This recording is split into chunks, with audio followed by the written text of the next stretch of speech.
200 kaso ng mysterious deaths ng overseas Filipino workers ang naitala simula 1996. Marami sa mga ito, walang tiyak na kasagutan. Paano sinusolusyonan ng pamahalaan ang misteryosong pagkamatay ng ilang OFW?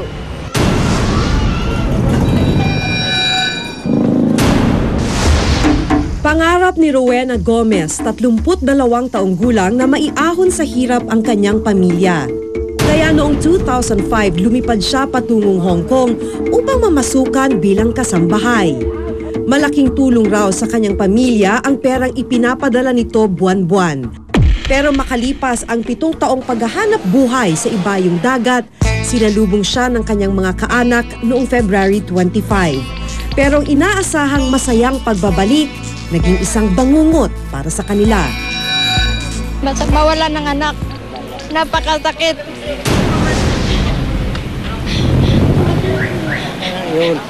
Siya lang ang inaasahan ng mga kapatid niya, nawawala pa. Natagpo ang walang buhay si Rowena sa dagat malapit sa pinagtatrabahuhan niya sa Hong Kong noong February 20. Kwento ng kanyang pamilya, hindi niya raw kasundo ang kanyang bagong amo. Kaya naman sumubok daw siyang magpapalit ng employer. Sabi niya hindi niya gusto yung trabaho niya ron. Kasi parang sobra sa oras, naabot daw siya ng ating gabi. Tapos bukod pa yung sa pag-aalaga yung sa aso, kasi parang ayaw niya mag-alaga ng aso eh. Naabot siya ng ating gabi. Yun, inaano niya. Ayaw niya raw sa amo niya. Gusto niya maghanap ng ibang amo. Nakausap pa raw si Rowena ng kapatid noong January 21 upang batiin siya sa kanyang kaarawan. Pero matapos ang isang linggo, natagpuan ng pulisya ng Hong Kong na wala ng buhay si Rowena. Hindi naman ako basta naniwala eh, kasi yun nga, nag-text pa sa akin yun noong 21 eh.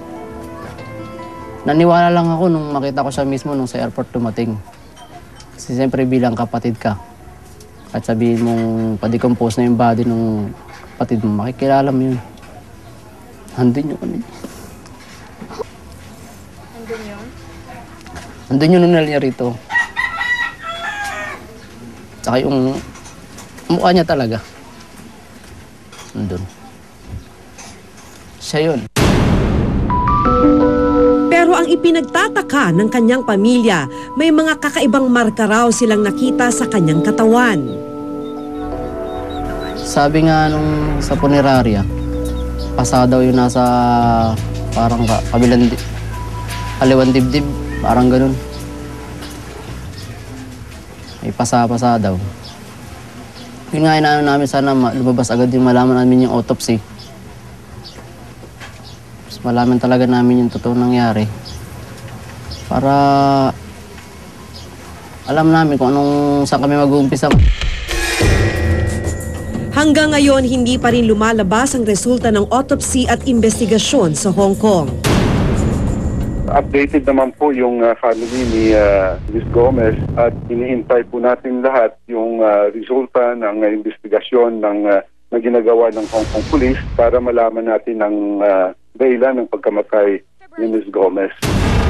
Ayon sa Kanlungan Center for Migrant Workers, isang non-government organization na nagsusulong sa karapatan ng overseas Filipino workers o OFW, kabilang ang kaso ni Rowena sa tinatawag nilang mysterious deaths, mga kaso ng OFW na hindi matiyak ang dahilan ng kanilang pagkamatay. Ayon sa Kanlungan, 327 na ang naitala nilang bilang ng mga ganitong kaso ng mga OFW mula taong 1996 sa iba't ibang panig ng mundo.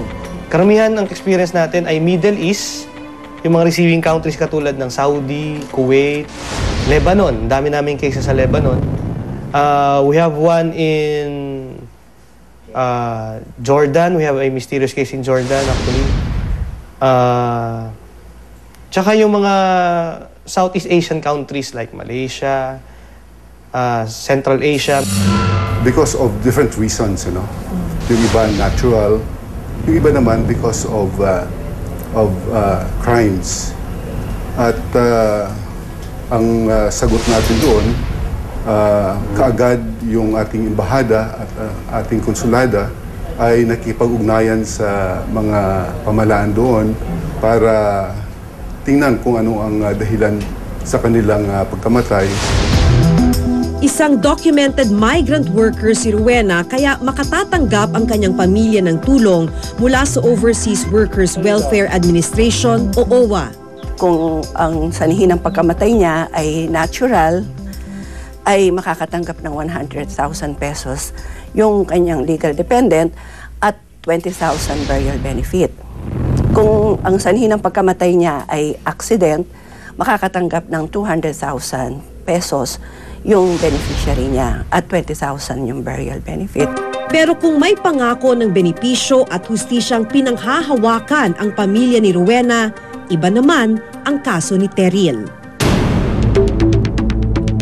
January 2010 nang umalis si Terrell Atienza, 34 na taong gulang, papuntang Singapore.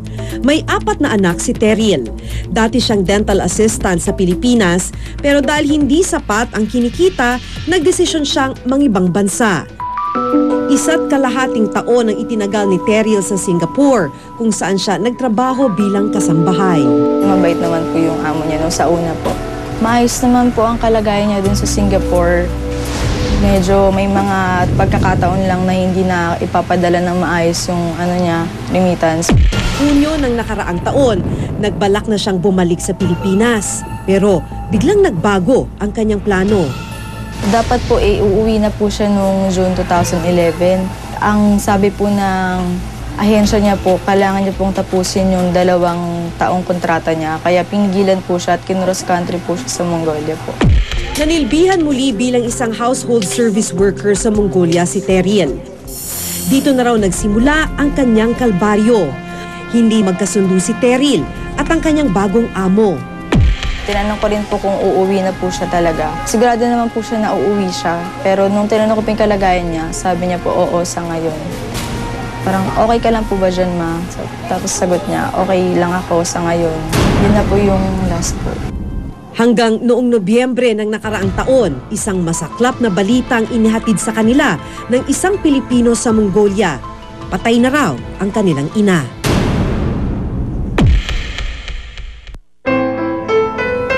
Makalipas ang ilang araw, nalaman na lamang nilang nasa Pilipinas na ang mga labi ni Terrell nang tumawag ang cargo facility na nag-uwi nito. Ayon sa autopsy, problema sa puso ang ikinamatay ni Terrell. Subalit pagdating ng mga labi ni Terrell sa Pilipinas, wala na siyang puso at utak, kaya hindi na magawang ipa-autopsy ulit. Nang makita ang katawan ni Terrell, bugbog raw siya ng pasa at mga sugat. Ang nakalagay po severe intoxication po. Yun nga po, naglason daw po. Tapos yung mga sa body po, wala pong sumunod na impormasyon. Pero ang masaklap nang magpunta ang pamilya sa OWA, laking gulat nila nang malamang hindi pala legal na OFW ang kanilang ina. Kung ikaw ay aalis na wala kang maayos na papel at may nangyari sa'yo, hindi ka makakatanggap ng benepisyo na katulad ng matatanggap ng isang miyembro ng OWA na dumaan sa tamang proseso. Dahil sa kakapusan, tumigil na muna sa pag-aaral si Nyril. Ilang buwan na ang lumipas pero umaasa pa rin silang mabibigyang hustisya ang sinapit ng kanilang ina. Tinitingnan natin muna yung nangyaring investigasyon at kung ano ang resulta ng investigasyon na ginawa ng gobyerno kung nasaan yung ating OFW. Kung nakikita natin na parang alanganin, humingi tayo ng full investigation. Mahigit 11 milyong OFW na kumakayod sa ibang bansa. Ayon sa Republic Act 122 o ang Amended Migrant Workers Act, responsibilidad ng Estado na pangalagaan ang kapakanan ng lahat ng mga OFW sa buong mundo. Layo nitong tiyaking ligtas ang mga OFW laban sa mga mapang-abuso at hindi patas na kontrata at employer. Giit naman ng kanlungan, kailangang mas paigtingin pa ng pamahalaan ang kanilang independent investigation sa mga kasong ito. They are saying that they are conducting. Pero so far, sa performance na sinapakita nila sa amin, wala kami nakikitang ganung mga konkretong aksyon na ginagawa ng pamahalaan.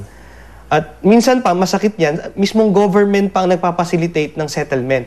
Although we will pursue the case, pumayag na yung magulang, yung asawa, yung anak na ituloy ang kaso, pero nagkikitla na lang kami, bigla na lang nananahimik. Sapat na sabihin na yung DFA ay hindi pinapabayaan yung ating mga OFWs, and we do our best. Our embassies, our consulates, and our officers and staff have been trained to really do their best to make sure that the promotion and the protection of the welfare and interests of our OFWs are done and undertaken. Milyon-milyong Pilipino ang nakikipagsapalaran sa ibayong dagat dahil na rin sa kahirapan sa bansa. Matagal nang napatunayang malaki ang naitutulong nila hindi lang sa kanya-kanyang pamilya, kundi pati sa ekonomiya ng Pilipinas. Kaya naman marapat lamang na ang mga itinuturing na bagong bayani ay maprotektahan laban sa anumang pang-aabuso at karahasan. Ako si Maki Pulido at ito ang nakatala sa aking Reporter's Notebook.